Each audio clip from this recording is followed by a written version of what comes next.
Welcome to the deep dive.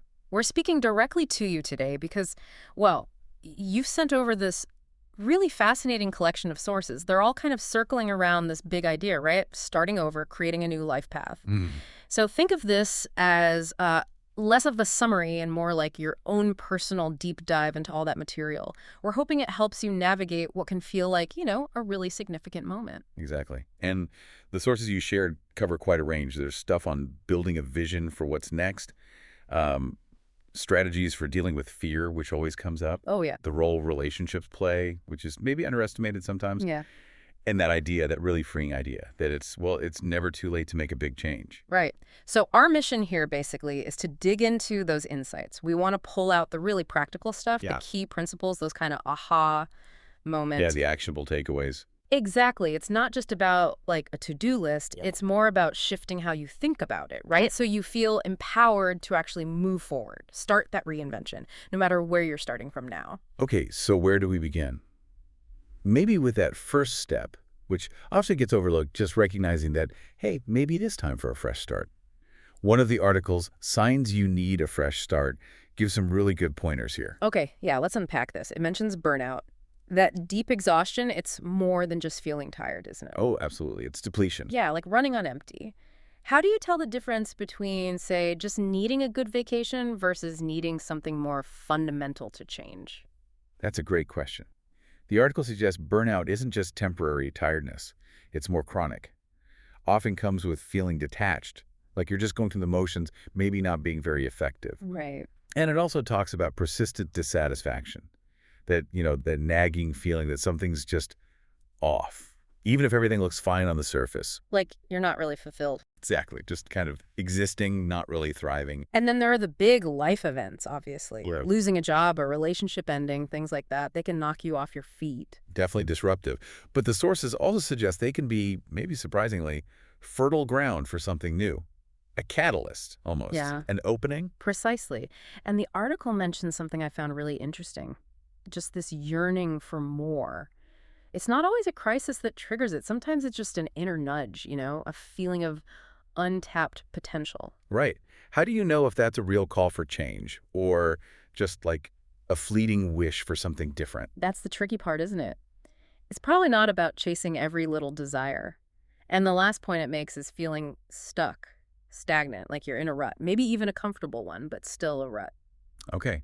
So if these are the signs, how do we get better at actually noticing them, at listening to ourselves? What's interesting is the emphasis on making space for it, pausing, reflecting. It's not a luxury, it's actually necessary. Could be just a few minutes of quiet breathing, or maybe dedicated journaling time. It's about turning down the external noise to hear the internal signals. Sometimes just creating that space is enough for things to surface. That makes sense. It's hard to find that quiet time, though. The article also says tune into your emotions. Pay attention if you keep feeling uneasy or irritable or just blah. Yeah, those emotions, even the uncomfortable ones, they're carrying information. If you're constantly feeling irritable or anxious or just lacking enthusiasm, maybe it's a sign a core need isn't being met right now. So treat them like data points. Kind of, yeah. Yeah. Not something to just push away immediately. And interestingly, it also mentions trusting your intuition. That gut feeling. It's hard to put your finger on sometimes, but you know it when you feel it. How do you tell if it's real intuition or just, I don't know, fear or wishful thinking? Yeah, it definitely takes practice. Reflecting on past times you followed your gut and it worked out, or ignored it and regretted it, that helps you learn its specific flavor, so to speak. And finally, it suggests seeking feedback from people you trust. Ooh, that takes vulnerability. But yeah, sometimes other people see things we're just too close to. Exactly. Okay, so let's say we've recognized the need. Now comes the often challenging part, the emotional work, letting go of the past. Yes, and the art of letting go really tackles this. It makes the point that starting over isn't just about changing external stuff, jobs, locations, whatever. There's often significant internal processing required. Right. So first up is grieving the past. Even if the change feels right, there's still a loss of what was. That can be complicated. Absolutely. You have to acknowledge what that chapter meant, how it shaped you. If you try to just skip over that, it doesn't really work. It's like building on unstable ground, Yeah. allowing yourself to feel whatever comes up, loss, disappointment, maybe even relief. It cleans the slate, makes space for what's next. Yeah, Sometimes how hard it feels to let go tells you how important it was. that makes sense. And then forgiveness comes up, both forgiving ourselves for mistakes. That's a big one for many people. Why is that so critical? Well, holding on to self-blame, it's like dragging an anchor. It just weighs you down, clouds your judgment moving forward, erodes your confidence. Right. Self-forgiveness isn't about saying past actions were okay.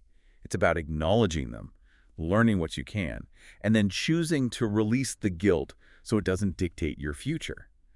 And just as important, the article mentions forgiving others. Which isn't about letting them off the hook, necessarily. Exactly. It's not for them, it's for you. It's about freeing yourself from carrying around resentment or bitterness. That stuff is heavy. It really is. Okay, and then releasing limiting beliefs. Those stories we tell ourselves, I can't do that, I'm not smart enough, it's too late. Yeah, those ingrained beliefs. They often come from past experiences or messages we picked up somewhere. Maybe they felt protective once, but now they just hold us back. So how do we tackle those? It starts with identifying them, becoming aware of that negative self-talk, then consciously challenging them. Like, okay, what's the actual evidence for this belief? Is it really true? And then replacing them. Intentionally feeding yourself more empowering, realistic thoughts. It's like updating your mental software. Updating your mental software, I like that. Okay, so we've done some emotional clearing. Now we can maybe look forward towards crafting a vision for this new life. Crafting your new life vision offers some concrete tools here. It really stresses why having a clear vision matters. Yeah, it's fascinating. A clear, compelling vision, it acts like a magnet, doesn't it? And a filter. It gives you direction, a sense of purpose. It helps you line up your daily choices with where you actually want to go. Without it, you just drift. Pretty much. Or you get easily sidetracked by things that don't really serve your bigger goals. The vision is like your North Star, your map for the journey. Okay, turns vague hopes into something more solid. So how do we start building this vision? The article mentions identifying core values first. Yes, your values are your fundamental principles. What really, truly matters to you deep down, they're your internal compass. Like honesty or creativity or connection. Exactly. Integrity, freedom, growth, family, health, things like that. What qualities do you admire? What do you want your life to stand for? The exercise it suggests just writing down your top 5 values can be incredibly clarifying. Forces you to prioritize. That's a solid starting point. Yeah. Then it talks about discovering passions and interests, the things that light you up. Yeah. What makes you lose track of time? What subjects do you naturally gravitate towards learning about? These passions are clues about where you might want to direct your energy in this new chapter. Just lifting hobbies or things that excite you can spark ideas. Okay, values and passions. Then we need actual goals, right? The article brings up the SMART framework. Classic for a reason, I suppose. Oh, definitely. It just works. It gives you that structure. Specific, measurable, achievable, relevant, and time-bound. Right. The example it uses, like learn guitar by practicing 30 minutes daily for 6 months, shows how it turns a vague wish into a concrete action plan. Being specific really focuses your effort. Yeah, avoids that fuzzy someday I'll feeling. It also mentions visualization, creating a vivid mental picture. This sometimes gets a bit of an eye roll, but the sources seem to take it seriously. Why is it effective? Well, it's more than just daydreaming.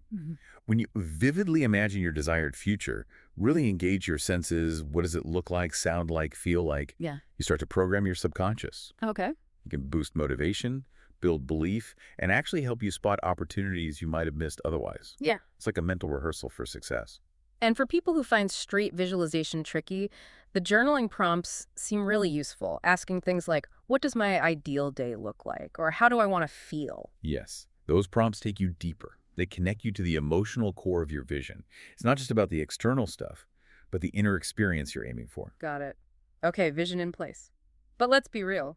Starting over usually brings up fear. Self-doubt, overcoming fear, and building mental resilience dives right into this. It normalizes it, which is helpful upfront. Totally. Just knowing that fear and doubt are normal reactions when you step outside your comfort zone, that takes away some of their power right there. Resilience isn't about not feeling fear. It's about navigating it without getting totally knocked off course. Like a muscle you build. Exactly like a muscle. You strengthen it over time. Okay, so practical strategies. Mindfulness and staying present. How does focusing on now help with fears about the future? Because fear often lives in those what-if scenarios, Yeah. right? those runaway thoughts about things that might go wrong. Mm, Mindfulness, even simple breathing exercises, anchors you in the present. okay. It creates a little gap between the fearful thought and your reaction, Mm. giving you a bit more control, Mm. stopping that spiral. Right, interrupts the pattern. And then positive affirmations, self-talk. Some people are a bit skeptical about affirmations. Yeah, I get that. But the article makes a good point about our internal dialogue. That voice in our head is running constantly. If it's always negative, it really chips away at your confidence. Huh. So consciously choosing to replace those negative thoughts with more positive, encouraging ones.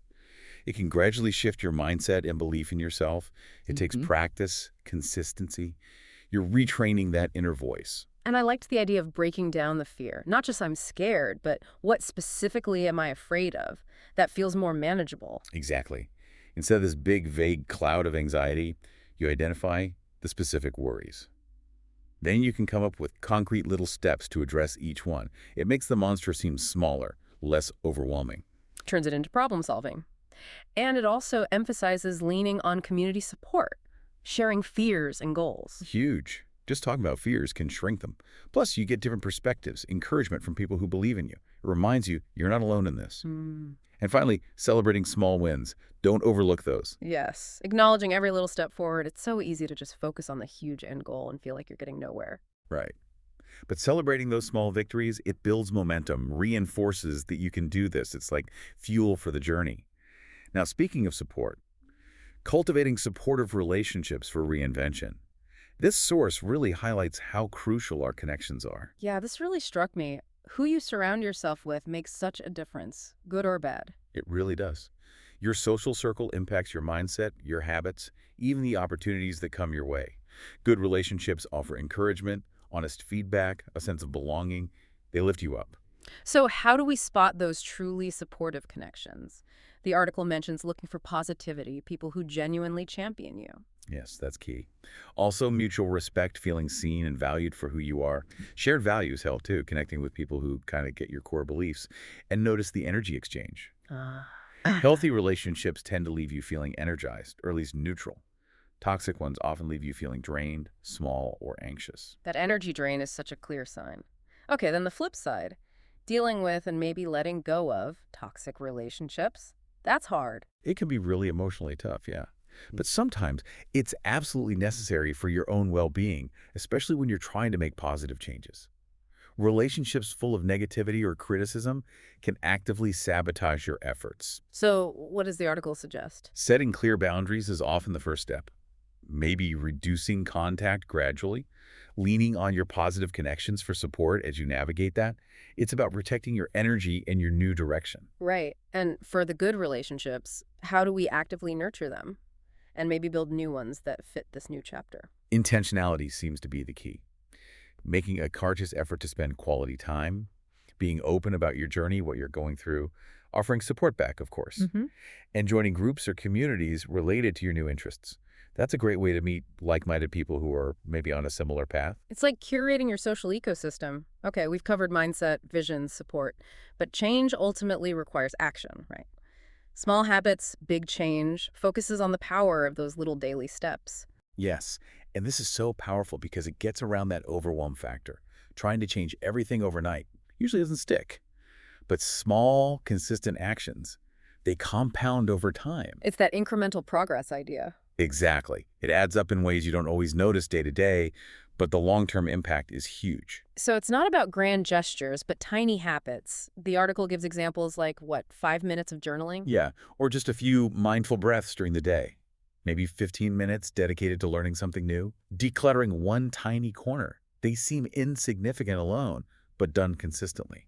Transformative. It's about progress, not perfection. And it mentions shaping your environment to support those habits, using cues, reminders. Yes. Make it easy to do the new thing. Remove temptations or distractions. Yeah. Design your space for success. And crucially, it stresses consistency and self-compassion. Ah, yes, because you will skip a day. You will. And that's okay. The key is to just get back on track the next day without beating yourself up about it. That self-criticism is counterproductive. Building momentum one small, kind step at a time. Okay, now, a big hurdle for many, especially if they're considering changes later in life, is that feeling of, is it too late for me? Yes. And this is where sources like Starting over at any age and it's never too late are just so important and empowering. They tackle that limiting belief head on. Yeah, they really push back against this idea that dreams have an expiration date. They point out that age actually brings assets, wisdom, experience, self-awareness. Absolutely. It's not a liability, it's a different kind of starting point, often richer with insight. And they share those fantastic examples. Julia Child starting her cooking career in her 50s, Vera Wang designing wedding dresses after 40, Grandma Moses painting. Those stories are great. They show it's not about hitting certain milestones by a certain age. Starting over isn't failure. It's often courage and self-awareness in action. Right. It's choosing to align your life with what feels authentic now, regardless of external timelines or expectations. And often, as the sources suggest, people find deeper purpose later on precisely because of that accumulated life experience. Exactly. So yeah, the message is clear. It really is never too late. Okay, so as we're on this journey, acknowledging progress and staying motivated is key. Yeah. Celebrating change and commitment talks about this. Yes, because starting over isn't usually a straight line, is it? There are ups and downs. For sure. And intentionally celebrating your progress, even the small stuff, is vital for keeping that commitment alive. It's like positive reinforcement for yourself. Totally. It boosts your sense of, hey, I can do this. It builds resilience, too. So when you hit a setback, it feels more like a temporary detour, not a total failure. And it helps solidify your new identity as you move forward. Okay, so how do we actually do that? Track and celebrate. The article suggests a progress journal. Yeah, just writing down wins, big or small. It creates a record you can look back on, maybe a visual tracker. Setting mini goals and acknowledging when you hit them. And, actually rewarding yourself. A little treat or acknowledgement goes a long way. It really does. Yeah. And staying committed when things get tough. Yeah. The article mentions being flexible. Right, because things rarely go exactly to plan. Never. So being able to adapt your approach is crucial. Also, Yeah. reconnecting with your why. Why did you start this in the first place? Remembering that core motivation helps during hard times. Again, that support system we talked about. Leaning on those people. And self-compassion comes up again here. Always. It's Yeah. fundamental. Being kind to yourself through the struggles, not demanding perfection. Definitely. So as we kind of wrap up this deep dive, embracing your new beginning really captures the heart of it all, I think. Yeah, it frames starting over not just as changing circumstances, but as this deeper inner shift. Letting go of old stories. Stepping into something more authentic. It really highlights the need for courage, patience, and yeah, that ongoing self-compassion. And it circles back to that core truth. Age is irrelevant to your potential for growth and creating something new. So for you listening who shared these great resources with us, just remember those key themes we've talked through, that essential emotional groundwork, the power of a clear vision to guide you. Building the resilience to face fear, finding strength in good relationships, the amazing impact of small, consistent habits. And that fundamental truth, it is never, ever too late to create a life that feels right for you. Exactly. And maybe take inspiration from the concluding thoughts in these sources. Trust your own inner wisdom. Try to embrace the unknown, not with fear, but maybe with a little bit of confident curiosity. Yeah. Your new beginning isn't something way off in the future. It's the path you're already walking. And maybe that best life isn't some final destination, but just this continuous process of learning, growing, and discovering more about yourself. Beautifully put. You really do have the power within you to shape a vibrant, authentic life no matter where you stand right now. So embrace the journey. Know that this next chapter, it's yours to write.